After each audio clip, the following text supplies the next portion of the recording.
Boro draw their final game of the regular season to set up a playoff two-legged semi-final against today's very opponents. As the Uruguayan curls one in. Oh, Middlesbrough take the lead!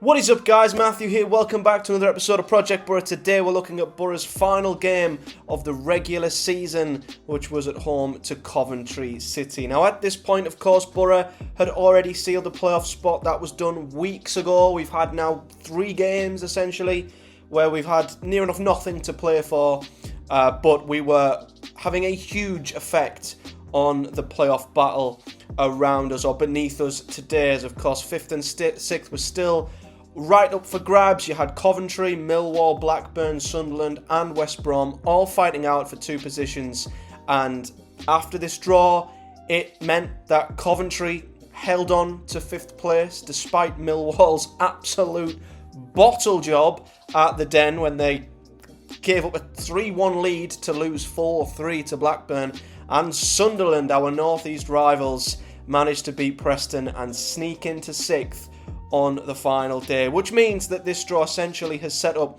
a repeat, a dress rehearsal, take 1 of 3, you could say, as Boro will then head to Coventry Stadium at the weekend for the first leg, and then they'll come back to Riverside again a week on Wednesday for the second leg. But as for this game, in its own context, it was a game that in the end I think was probably one of the best case scenarios for Boro, but it really wasn't looking that way at half time because of course Boro have come off the back of 2 defeats. One defeat, Luton, was because of a bad refereeing decision where Boro arguably were the better side. Last week against Rotherham, tough game, dead rubber, didn't play well.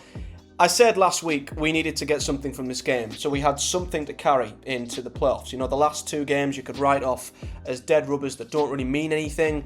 You know, you can afford to maybe not win, afford to take your foot off the gas, rotate, rest players, whatever.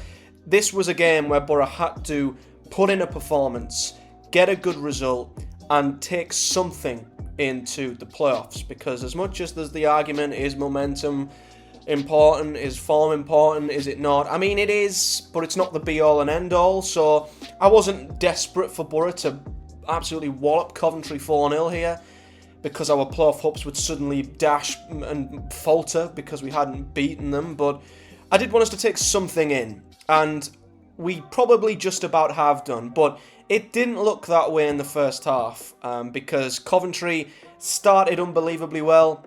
I thought they put us under a lot of pressure early on. Boro, like they have done in recent games, we were in first gear. We looked like we were on the beach. We looked like we were ready for the off-season, ready for the summer. And Coventry, a bit like against Rotherham last week, was clearly a team here who had nothing to play for, had to sort of play at 60, 70, 80%, and a team who had everything to gain and everything to lose.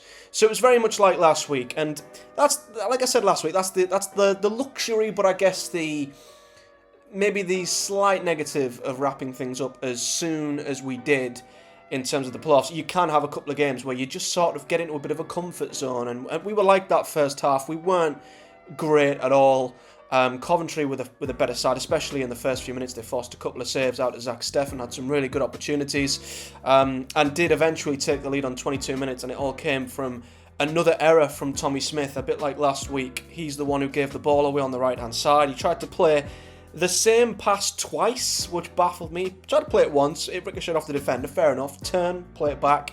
He tried to play the same ball twice, and he had the same outcome both times. He lost possession. Coventry, an unbelievably great counter-attacking side. It's probably their biggest strength, and they played it down the right. Hamer in space, an informed player, one of Coventry's best players. I'd probably say their best player after Gyökeres. Finished perfectly into the bottom corner, and suddenly you're staring at this game thinking, as things stand, we're going to be playing Coventry and they're beating us at the Riverside, and we're showing absolutely nothing in terms of a fight back or really laying a glove on them at all. And it was getting towards the end of the half where I was starting to worry. I'm not going to lie. I'd put any worries aside in the last 2 games. I really wasn't worried at all about Boro's form, but this was the first time I honestly started to think we could be in trouble here. We're losing to the team who we're going to play in the playoffs. No matter what happens elsewhere, if Coventry win, it's us versus them, and we're showing absolutely nothing. And we nicked a goal at the end of the first half, and I mean nicked a goal. We had a few good moves, but we didn't really offer much in the first half, and it took until the very, very end of the half when Boro scored from a corner, which is miraculous. Boro never score from set pieces, but it was a quick, well thought out, quick, snappy, short corner. McGree played it into the box. I can't remember who it was who had the initial shot. It might have been Mowat. It was blocked, it ricocheted around, and Cameron Archer, being the instinctive poacher he is, slammed it in to the top right corner, and that was literally on the brink of half-time, and Boro somehow went in to the half level with Coventry when we probably didn't deserve to be. If I'm honest, it was a great time to equalise, don't get me wrong, but it was desperately needed. Maybe not deserved, but it just gave us some sort of a foothold in the game, and as things stood at that point, Coventry needed a point regardless. They had that point. Millwall were leading 3-1 at Blackburn. It looked to me at half-time like it was Boro Millwall sealed and delivered. I thought Millwall have done it. 3-1 up, they've won. They're going to be 5th. Coventry are going to be 6th unless we beat them. And Sunderland, of course, go on and beat Preston. So it was all about the second half. And to me, I thought, it's Millwall. But things changed second half. And in terms of the Boro game, it was a better second half from Boro. I'd say we had a bit more control. We looked a bit sharper. We created a few more opportunities, but nothing major. And I think Coventry, realising that they needed a point for the majority of the start of the second half at least, you could maybe tell they knew that they needed just a point, and if Boro scored, they'd be out of the top 6 because Sunderland did score, I think, twice before the 60th minute. So it did get a bit nervy, I felt, with the Coventry players at some points in the second half. I thought they started to sit back, invite pressure. I thought, are they going to hang on? One Boro goal would have knocked Coventry out the playoffs completely. But then it all changed because Millwall, like I say, bottled it.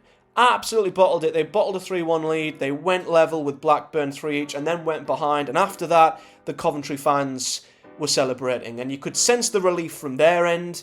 Their players sort of loosened up a bit, started playing a bit more counter-attacking football. They looked a lot better. They equalled us a bit in the second half. And you could just tell that both sides were just happy to end the game with a draw. I think that's the fair assessment.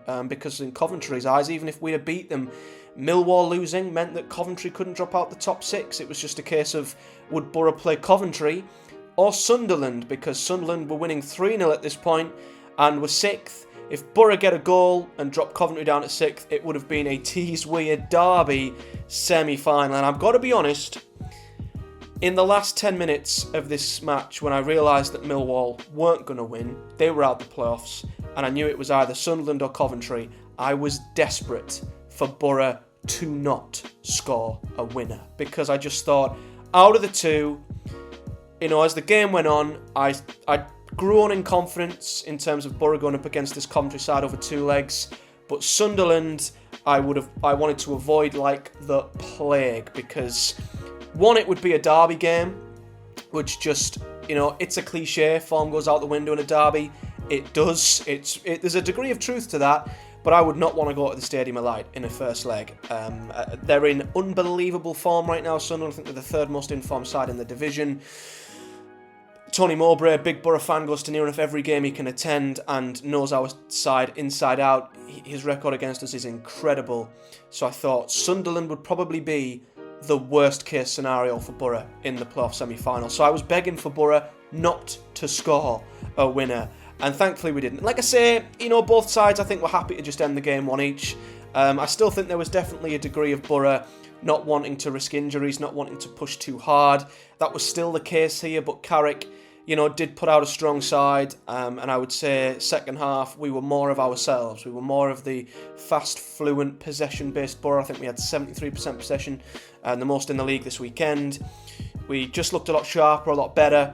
and Coventry were sort of just happy to hang on to what they had. So the promising signs that Boro were sort of getting back towards their best in the second half, and Coventry were just absolutely, obviously, celebrating like crazy by the end, because they'd obviously sealed the playoff place. And it was quite nice at the end, I'll be honest, because I kind of like Coventry as a club, and I like how they've, I like their manager.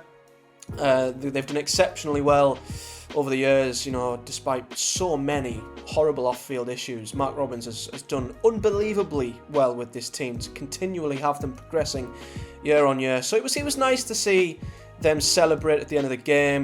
Boro fans did, Boro players did their lap of honour. Both fans went home happy, which, is nice to see. But of course, that's the nicest he's done now, because it is Coventry who we've got in the playoffs. As for Boro's team, it was nice to welcome back Ryan Giles. He did say after the game it was just a back injury, a precaution, nothing serious there. The back four was standard. Mowat was once again alongside Hackney in the middle. McGree, Akpom, Jones were the three behind Cameron Archer. We still are missing Force, Fry, Ramsey, Howson, which is a worry. A couple of them did come on the pitch at the end during the lap of honour. Force looked okay. Apparently Fry was limping. Howson was doing keepy-uppies with his kids, so I'm praying Howson is back for the playoff semi-finals, but Ramsey was nowhere to be seen. So for me, I sort of looked at this game and thought if any of them injured players were going to have a chance of being in the semi-final, they would have needed minutes here, and none of them got minutes here. So yeah, I think Howson might be the only one who can come straight back into the team. I can't see Fry playing a part until the final at the very earliest. Same with Ramsey. Force, not sure. So yeah, still a couple of holes that I would like to see be filled in the coming weeks. But Boro got through it unscathed, and I would like to hopefully see one or two more back for the playoff semi-final. As for the players who did play, what I will say is I will give credit to our back two, Lenihan and McNair. I thought Lenihan especially was outstanding going up against Gyökeres, obviously the best striker all round in the league after Tuba, who's a number 10 apparently. I guess so this season. But yeah, McNair has had pelters in recent weeks. He's had a lot of shaky performances, and he arguably had one of his best performances in a long time up against Gyökeres, which was fascinating, and Lenihan did exceptionally well. The midfield was all right. I would love to see Howson back in there though for the playoff semi-final. I'm not quite convinced by Mowat and Hackney. But yeah, other than that, I thought McGree, Akpom, Archer did well. Jones, not his best game. Would maybe like to see Force come back in there, but we're in good shape going into the playoffs. I would say not perfect. We are the most out of form side of the four, but I still think it just takes one good spell for this Boro team to click into gear, and I think we'll be okay. And I guess the fascinating thing about this game is that Coventry needed to go all out. They needed a result. Boro didn't, and I still feel like we were around 60-70% here. So there's an argument, and this was spoke about on the radio afterwards. Have Coventry showed their hand? Have they showed us what they're like at full pelt? Because Boro haven't. Boro have still got plenty in the locker, in the engine. We've still got plenty more gears to go through, and I think if that's anything to kind of go by here, it shows that I think Boro have the edge on this Coventry side if we play at our best, which we know we can do. But at the same time, you can counteract that with maybe this is a different game. It's a game where Boro don't need a result really. Coventry do. It's going to be completely heightened in a playoff game at both sides. We're going to have to go there, which is going to be really difficult in an amazing atmosphere, I'm sure. They've then got to come back to the Riverside and do exactly the same against an even stronger atmosphere. So you can't read too much, I guess, into the game state, etc. But I do feel Boro have got more in the tank here. And if we played our best, we should beat this Coventry side over two legs. As for the stats, though, as you can see, not the most eventful game. Both under one expected goal. Boro had the edge. They had more shots. We had more possession, which is usually the case in a lot of our games. But yeah, what that does is, like I say, it ends like this. Luton Town have Sunderland in the playoffs. Thank God we don't have Sunderland. It will be fascinating to see how Luton get on against Sunderland, though, because the form table is flipped in terms of the playoff side. Sunderland are the most in form, then it's Coventry, then it's Luton, then it's Boro. So it's, yeah, we're going in as the most out of form side. The two below us are more in form, but I'm glad we've got Coventry out of them. Millwall, West Brom, I think, you know, they're the sides I would much have preferred to have. So, yeah, that's how it finished. So, I am going to do an additional video of my playoff preview, or my playoff predictions, where I predict the results from both legs as well as the final. So, that's going to come up in a separate video. But, yeah, Luton and Boro have been sat waiting to see who their opponents are for a while now. And Boro have Coventry, Luton have Sunderland, Millwall have absolutely bottled it in their final 5. I think their final 5 games, and they were 5th going into their final 5. They had Birmingham, who finished 17th. They had Blackpool and Wigan, who've been relegated, and they've bottled it. Even 3-1 up on the final day. You'd be sick as a pig if you were a Millwall fan. But West Brom never made it. A big name not to make the playoffs there. Blackburn gave it a good shot, but essentially just didn't have enough, and their goal difference did come back to bite them on the final day. And then you've got the likes of Swansea. Watford didn't quite make it. Preston tailed off massively towards the end of the season. Norwich have finished off with an absolute stinker, losing to Blackpool on the final day. And of course, as we all know from last week, it means that Reading, Blackpool and Wigan were relegated. Interestingly, Reading, without that points deduction, would have stayed up by a point, and Cardiff would have been relegated, which is interesting. So, like I say, I'm not going to go into it too much because I do have a preview playoff prediction video coming up in the next couple of days, but yeah, Boro have to go to Coventry. As you say, in sight on the right, they've not lost in 7. Boro haven't kept a clean sheet in 8. It's going to be very hard to go there and shut up shop. They're going to have a sellout. They're going to be really up for it. This Coventry side, a chance to get back to the Premier League. No doubt their atmosphere will be electric. And Boro have to stand up. We have to stand tall. The whole point of having the advantage in the second leg is that you can go up the Riverside knowing what you need to do in the second leg, and I feel like Boro, just draw, doesn't matter, 0-0, 1-1, 2, doesn't matter, try and draw the game. If we're going to lose it by a goal. I still feel like Boro could turn that over in the second leg. The main thing is to not let Coventry absolutely batter us 3-0, 4-0 even, and then we have an absolute mountain to climb in the second leg. It would be a disaster.